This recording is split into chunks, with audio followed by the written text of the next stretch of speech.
Hi guys, welcome to today's video. My name is Anne. You're on Scentolutions_ME. We talk all about affordable perfume, so that's your jam. You're in the right place.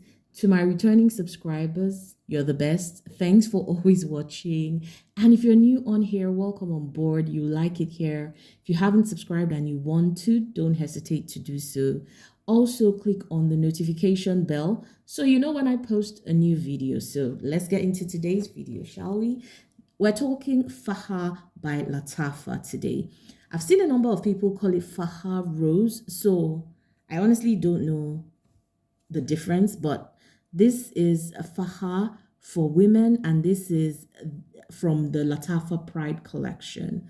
So this is what the package looks like. I mean, as expected from Lattafa, they're quite elaborate with their packaging, so it's become an expectation. This is what it looks like inside of the package. Rose gold white aesthetic. Let me get it out. Okay, so this is what the bottle looks like, right? Yeah. Some people, I mean, the jury's out on the bottle. Some people don't like it. Some people do. I do. I like the bottle. I think it's nice. I think it's different. And, sometimes you just need a breath of fresh air. You need something different, a different aesthetic. Okay, so let's talk about the scent now. This perfume has been very often compared to L'Interdit by Givenchy, and we're going to do that comparison because I do have, thankfully, a bottle of L'Interdit that I have used quite extensively, so I can, speak from an informed perspective on both of them. There's a bit of confusion as to the notes because on the Lattafa website, it's a different set of notes to what is on Fragrantica. I'll let you have the two and then we'll talk about what I really smell. So on the Lattafa website, you have orange blossom in the opening. In the mid, you have tuberose and jasmine. And at the base, you've got vetiver and patchouli. Now, in Fragrantica, you have fruits, lily, pomegranate, aldehydes in the opening, tuberose, jasmine, gardenia, honeysuckle, ylang ylang, rose and peony in the middle. That's a mouthful.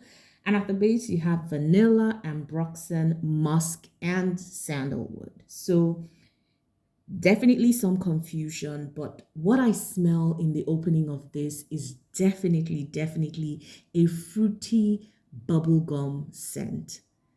Fruity bubblegum scent, and goes into a heart of very creamy tuberose. So that's really what this perfume is about. So if you ever heard about bubblegummy tuberose, that is what this is.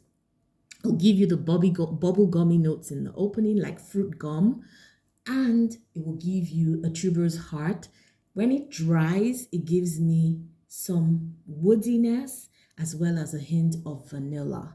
So I get some vanilla, I get some sandalwood at the base mixed with the fruity bubblegummy tuberose. It's quite linear, so this perfume doesn't undergo too many changes as it evolves or as it dries. That is pretty much what this is. If you're not a white floral lover, you might not like this, but for a white floral lover, this is very beautiful. Doesn't have oud, doesn't have any of the Middle Eastern fragrance nuances. So if that bothers you, this is a good one because it smells like your typical mainstream designer perfume. All right, in terms of performance, this will give you about 2-3 hours on skin depending, and then on clothes it will give you somewhere 4 hours and above. Again, depends on the weather and all of that, but on me, that is pretty much what I get from this. If you want to keep, feeling or smelling it intensely, you probably might need to respray after about 3-4 hours, but I've given you what the performance is on me. In terms of projection, I would say it projects moderately. I would say that this leaves beautiful little scent bubble around you, your immediate environment. I've also gotten quite a number of compliments on this one, so definitely does mid-range to good performance in terms of projection, in terms of longevity. I would say that it's mid to good. Okay, Now, when it comes to the comparison to L'Interdit, I would say that the main difference I see in these two perfumes is the fact that this one starts off with pear and bergamot, and you're going to get more of the bergamot in the opening, like a green citrusy opening.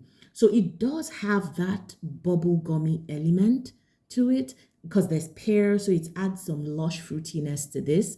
You're going to get that bubble gummy essence, but the opening of this is predominantly that green citrus scent in the first few minutes. That fruitiness, that green citrus opens up into a creamy tuberose as well. So you're still getting the predominant note of tuberose. This is supposed to have jasmine, tuberose, and some orange blossom, but the predominant note in L'Interdit is also tuberose. I do get hints of the orange blossom and all that, but predominantly you're going to get tuberose. Now there's vetiver, there's patchouli in the base of this one. There's also some vanilla. That vetiver and patchouli doesn't, they don't stand out as individual notes. They're very finely blended into this perfume. So you feel or you smell an earthiness in here that blends really well with that whole bubblegum, citrusy, tuberose mix. It doesn't give you that patchouli vibe that is off-putting to some people, but you will just know that there's some earthiness to the florals in this mix. That's as much as I would say. Now, in comparison to Fakhar, Fakhar doesn't have that green vetiver twist to it. I don't get any of that. I get more of the white florals, that creaminess, that slight woodiness and warmth of the vanilla at the base. But in terms of whether these two perfumes smell alike, I would say that they actually smell about 70% similar. In fact, about 75% similar. Like if you were not getting into the details of notes and all that, you would pretty much think that they were the same perfume. I mean, if you sprayed it. The opening, there are all those differences, but towards the final dry down of this perfume, it's pretty much a similar scent profile. With L'Interdit, you're going to get more longevity, obviously. You're going to get sort of better projection because it's a higher quality perfume, obviously. So better projection, better longevity from L'Interdit, but ultimately very similar DNAs. You could actually say that both of them could be from the same family, like they could have been flankers of each other. That's what I think. So yes, if you were looking for a cheaper version of L'Interdit, you don't want to break the bank, Fakhar is a good way to go because they do have a very, very, very, very similar scent profile, very similar DNA, both perfumes.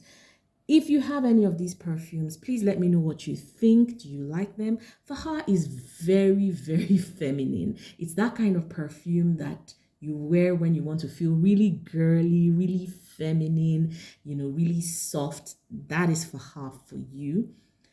Very versatile. I would wear this in summer. I would wear this in winter because it has that vanilla that sort of gives it some warmth and the sandalwood as well. So I think that it's great for winter and it's great for a cool summer day, a summer day that is not too hot.